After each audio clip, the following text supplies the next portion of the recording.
Hello दोस्तों, स्वागत है आपका हमारे YouTube channel DSR study point में। तो बच्चों, आज हम बात करने वाले क्लास 12th की पॉलिटिकल साइंस का जो चैप्टर नंबर सेकंड है, जिसका नाम है एक दल का प्रभुत्व।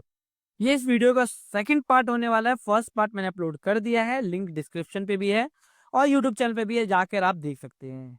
तो हमने पहले जो वीडियो में हमने ये बात करी थी कि किस तरीके से भारत में चुनाव करवाना किस तरीके से एक प्रॉब्लमेटिक एक बन चुका था, और किस तरीके से लगातार तीनों आम चुनाव में कांग्रेस पार्टी प्रभुत्व रहा था।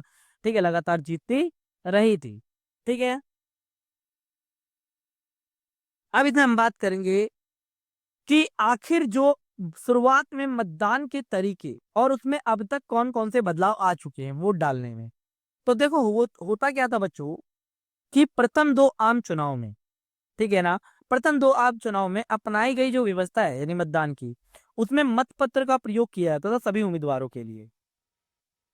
इस मतपत्र में क्या होता था, नाम और प्रतीक दोनों होते थे।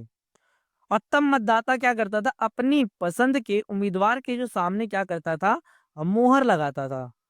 और ये विधि लगभग 40 वर्ष तक भारत में रही थी, मतलब 40 वर्षों तक ये चलती रही थी ये विधि। ठीक है, इसके बाद फिर आया बच्चों इलेक्ट्रॉनिक वोटिंग मशीन यानी ईवीएम। ईवीएम का जो है बच्चों, मतलब 1990 के अंत में निर्वाचन आयोग ने क्या किया था, मतदाताओं की प्राथमिकताओं को रिकॉर्ड करने हेतु क्या किया था, इलेक्ट्रॉनिक वोटिंग मशीन यानी ईवीएम की विधि आरंभ की थी। और इसे 2004 में पूरे देश में लागू किया गया था। पिछले साल ये क्वेश्चन आया भी था बच्चों कि ईवीएम जो ईवीएम है ना, इलेक्ट्रॉनिक वोटिंग मशीन को देश में पूरे देश में लागू कब किया गया है। तो 2004 आप लोग याद रखिएगा।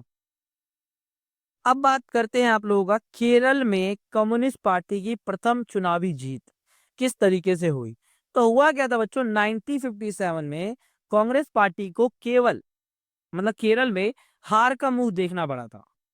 मार्च 1957 में चुनाव हुए थे, मतलब विधानसभा के चुनाव हुए थे। उनमें कम्युनिस्ट पार्टी को केरल की विधानसभा के लिए सबसे ज्यादा सीटें मिली थी, कम्युनिस्ट पार्टी ऑफ इंडिया को। ठीक है, 5 स्वतंत्र उम्मीदवारों का भी क्या हुआ था, इसमें स्वतंत्र समर्थन था और इस पार्टी को प्राप्त था। राज्यपाल ने क्या किया था, कम्युनिस्ट विधायक दल के नेता जिसका नाम था EMS नंबूदरी पाद को सरकार बनाने का न्योता दिया गया था कि भैया आप सरकार बनाओ। और ये पहला अवसर था जब कम्युनिस्ट पार्टी की सरकार जो थी वो लोकतांत्रिक चुनाव के द्वारा बनी थी। ठीक है ना, तो इस चीज को आप याद रखना। और दूसरा हमारा आ जाता है बच्चों सोशलिस्ट पार्टी। और सोशलिस्ट पार्टी क्या है बच्चों, तो देखो सोशलिस्ट पार्टी की जो स्थापना हुई थी वो 1934 में हुई थी। इसके संस्थापक थे आचार्य नरेंद्र देव। और सोशलिस्ट पार्टी का उद्देश्य क्या था, समाजवादी कांग्रेस को ज्यादा से ज्यादा क्या करना, परिवर्तन, ठीक है ना, परिवर्तन कर्मी और समाजवादी बनाना था। ठीक है, लोगों की भलाई के लिए कार्य करे सरकार, इस तरीके से क्या था। तीसरा जो नेक्स्ट पार्टी थी बच्चों, कम्युनिस्ट पार्टी ऑफ इंडिया थी।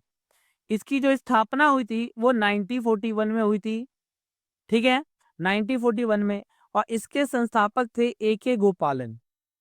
ठीक है, और इसके उद्देश्य क्या थे, देश की समस्या के समाधान के लिए साम्यवाद की राह को अपनाना ही उचित समझा था। कि मतलब हम लोग है ना कम्युनिस्ट पार्टी को क्या करें हम लोग, मतलब सॉरी समाजवादी व्यवस्था को हम लोग क्या करें, अपनाएं।